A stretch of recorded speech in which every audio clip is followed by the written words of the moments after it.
The biblical authors rearrange historical material in sophisticated literary form in order to communicate a message inspired by the Spirit of God themselves. They partner with God in order to reveal what humanity is like and what God is like. So we see a very clever new creation narrative in the Exodus narrative. It is dark, and the Egyptians are pressing in on one side and the chaos waters of death, the Red Sea, on the other, exactly reminiscent of that pre-creation watery state in Genesis 1. And then light comes, day one, a new day dawns on the nation of Israel. The waters are split, this time not vertically but horizontally, as in day 2 and day 3, they pass through onto dry land.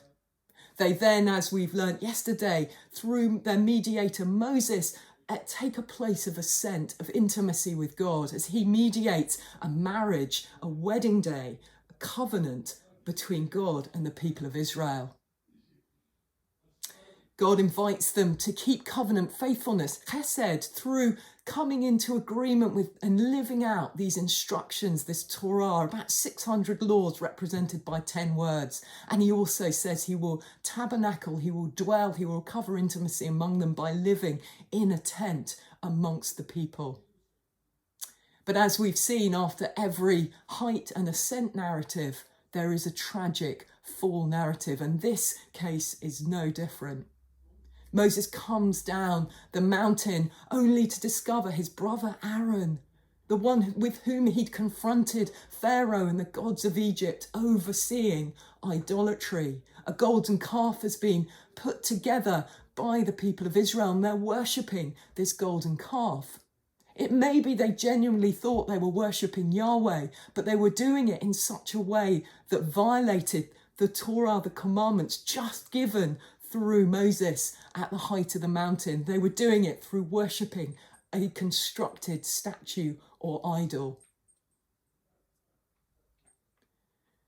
This breaking of chesed, of covenant faithfulness, is akin to getting married in the morning on your wedding day, then going to the bed of your wedding night and finding your partner having sex with someone else.